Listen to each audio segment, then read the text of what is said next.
Okay. Welcome back. Thanks for coming.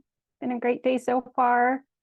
So I think most of you probably know where you are, but you are at Abolitionist Visions and Intersections. And this convening is brought to you by the American Library Association Social Responsibilities Roundtable. We believe that libraries and librarians should help solve social problems and inequities to build a healthier world and more democratic society. And my name is Rachel Rosekind, and I will moderate this session, the beginning of this session, and then hand it over to members of the ensemble. But I am also joined on the back end by Olivia, Derek, and Rebecca, who will be helping behind the scenes.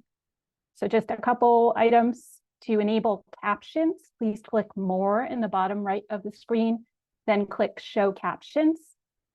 Also, just to note that the non-film portion of this session will be recorded, but the film itself will not be, but we will have a Q&A after the film with ensemble members. Recordings will be available on SRRT's website early April, and SRRT is Social Responsibilities Roundtable. Please, if you are not presenting, keep your cameras and mics off. Please be respectful and extend care and compassion to yourself as well as others. This includes using person-first language when posing questions or sharing information in the chat. Please refrain from using dehumanizing language such as prisoner, felon, convict. Instead, using language that emphasizes the personhood of these populations, such as incarcerated person, justice-involved individual, or justice-impacted person. Please use the Q&A to pose questions. Reserve the chat to relay any tech issues, resource share outs, or appreciation for our panelists, which is always appreciated. You can pop your questions into the Q&A as the video and film is going, or the Q&A is already started. You don't need to wait until after the film has concluded. So now I'm going to invite Shaun Leonardo to introduce the film and ensemble members and the project itself.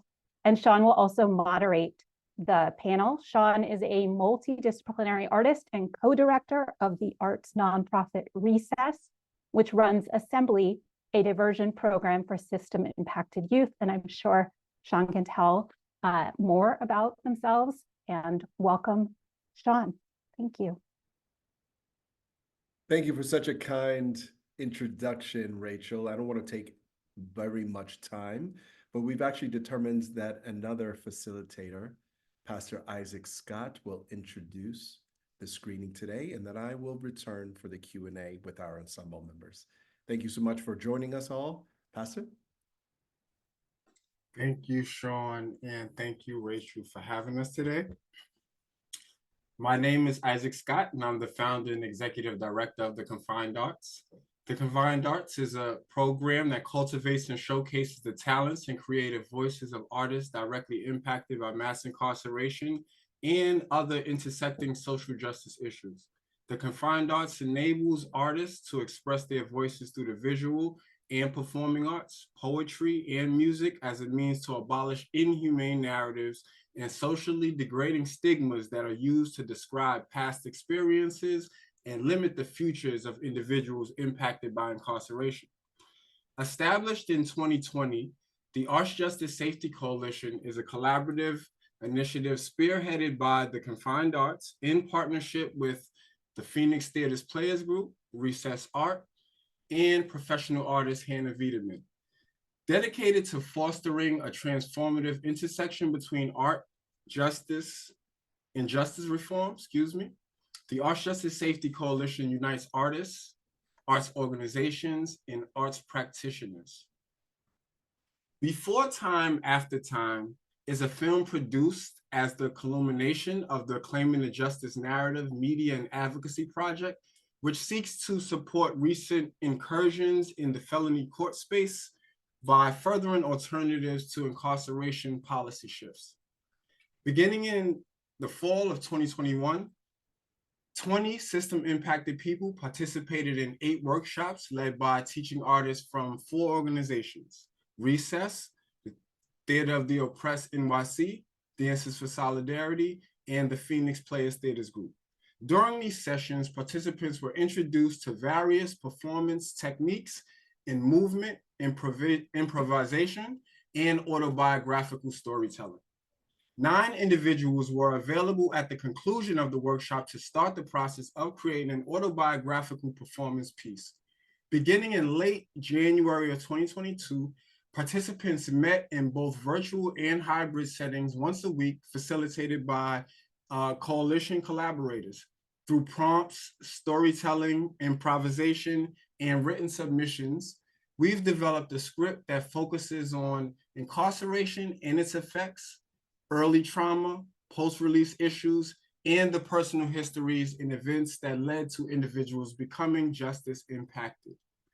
And without further ado, we present to you Before Time, After Time, a film by the Arts Justice Safety Coalition.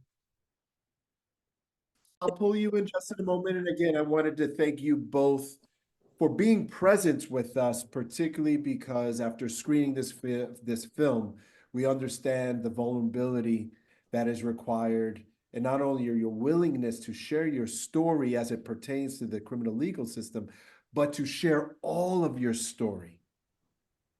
And this is precisely why we are here. This project was always intended to center stories like your own as a source of wisdom, as a body of knowledge from system-impacted individuals, and therefore as a body of knowledge, as first-person narratives that should be paid attention to more.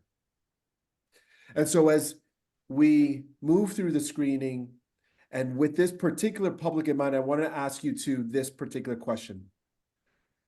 What do you feel your own story, told in your own voice, captures that no book or statistic could ever convey? Why first-person narratives? Why are we focusing on your stories? Betsy, why don't we start with you, and Wanda will move through to you next. I think you hear me? Yes, hear you well.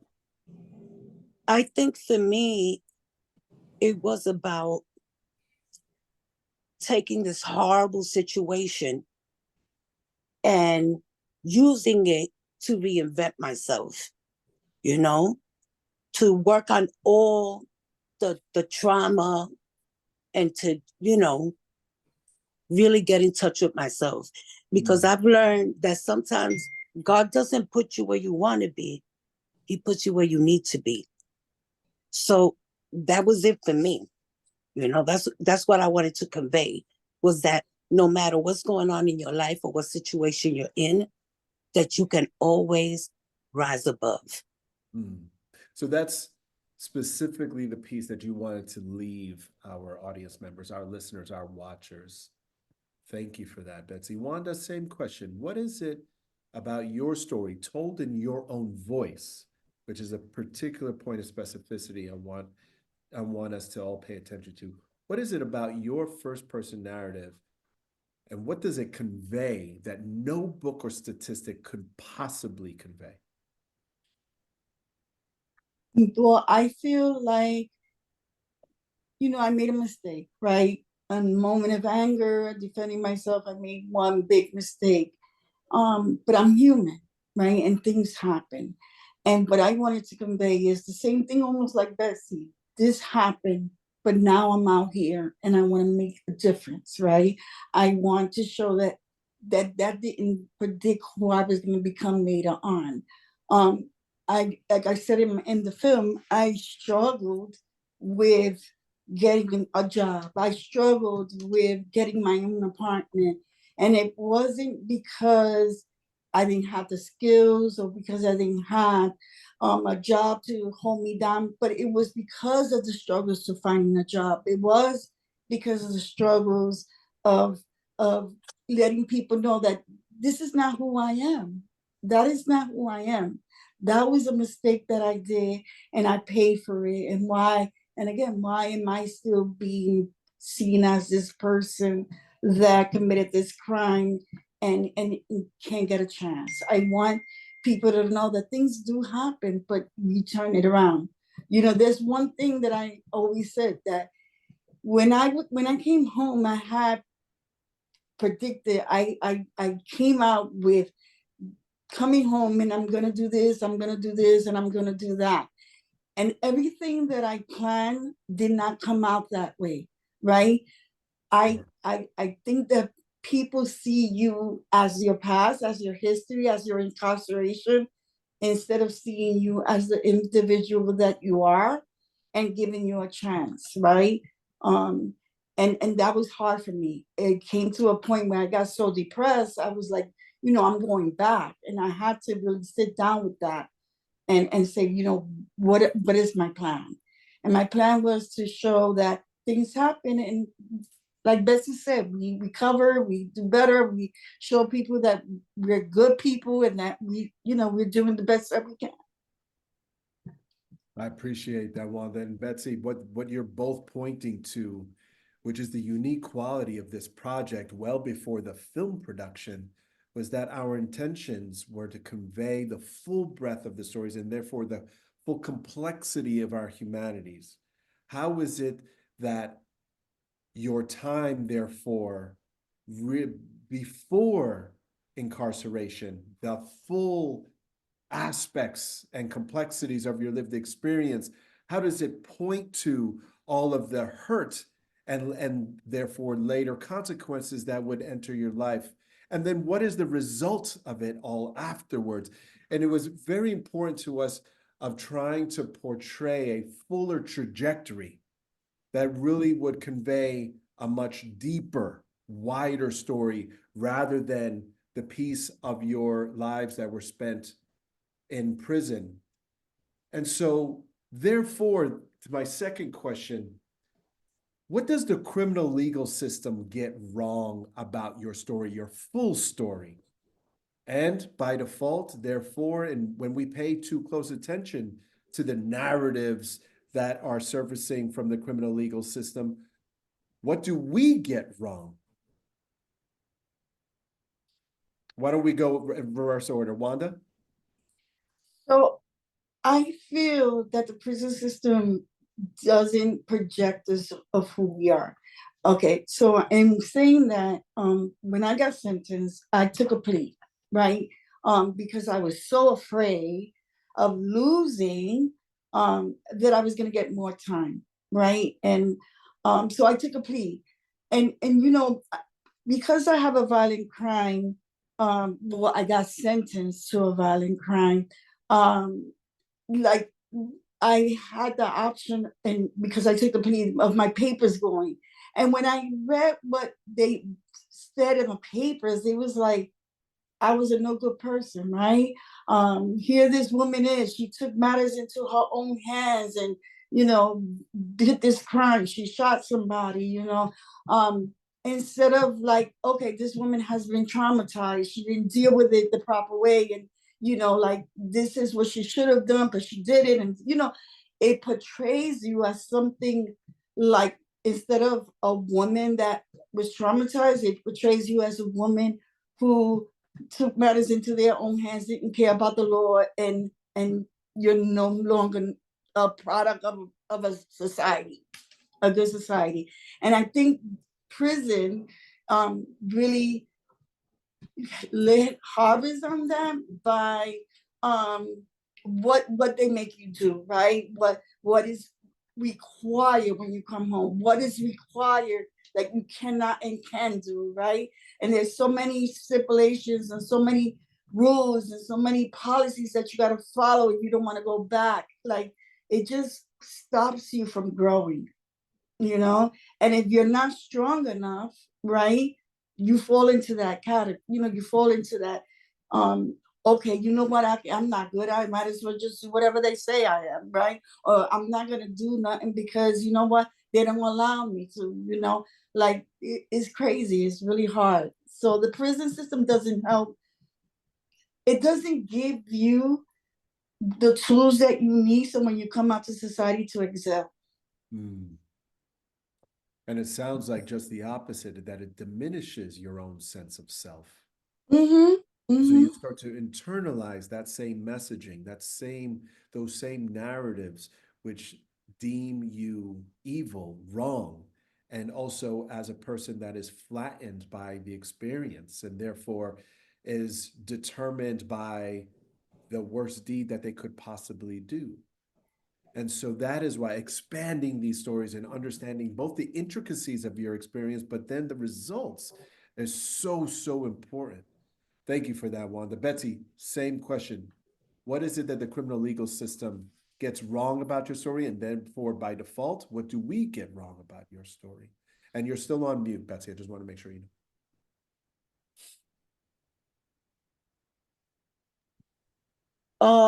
My case was by trial, and I basically did time for my abuser. He killed somebody in my house and the person killed him. I played no part in it, except that I hit him. But I did so because he told me to. The whole thing of it is that it was important for me to use that opportunity to grow. I never had spoken before I went to jail about being a victim of domestic abuse.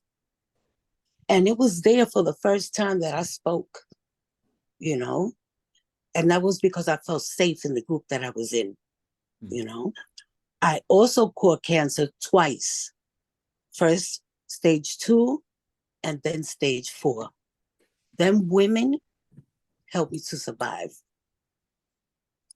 And there's nothing that I won't do and that I won't try to do for them if I can, because that's important to me. The women are very often forgotten, you know, and not to say that everybody's trauma ain't bad in itself, but as women, we always feel more, you know, and the justice system is not interested in how we got to that place. And that's important. So we must keep the narrative going on that. That's right. Because in order to heal, you have to forgive yourself, put everything first, and then begin step by step. And the women helped me to do that. I'll never, ever forget them. I have something Sure, Wanda, to go say. ahead. I'm sorry. If you look at how many women have been abused that are in prison, is 99% of the population of women who are in prison who have been abused, sexually, emotionally beaten, just broken down, right? And in the prison system, there is no help for us. We don't get any help in dealing with our trauma, right? Yes, there's family violence, but it's like a 12-week, and if you've been abused for so long, you need longer than that. You need somewhere where you can vent and talk about all that hurt and talk about everything that you felt and went through, and you know how you see yourself. We don't have that, and not having that, you know, you re-traumatize in prison because you know they're not properly trained to deal with us, and we have our emotional days. Everybody knows that, right? And you can't do that in prison because the officers don't understand, and there's a lot of male officers that truly do not understand. So it becomes even harder. So you're being re-traumatized, right? And it's hard for women to come out and get the help because now they're really messed up, right? And it's hard. So I just think that is another thing in prison that doesn't work for women, is that they don't have programs, or they don't have programs where they can talk with women and let's work on this. Let's deal with this trauma. Let's get it out, right? They don't have that. Well, you both are pointing to the stated purpose, the foundational intentions of this project, which was to utilize your stories by centering your humanity and pointing to necessary alternatives to incarceration, by understanding and picking it apart and really look at it more deeply through your eyes. And now we only have a few seconds left. Wanted to make sure we ended on a particular point. You both shared that was essential to your growth was learning and healing. In 1 or 2 words, what would you hope for as an alternative to these systems, what would a younger you might have sought out that would have led to that learning and healing outside of such a corrupt system? Betsy? A center where I could go and speak freely, a safe place. You know, I think that's really important for our youth. Yeah. You know. Wanda? I definitely agree. A safe place where they can just say whatever they're going through, whatever is happening in their lives. They need that. They definitely need that. Mhm.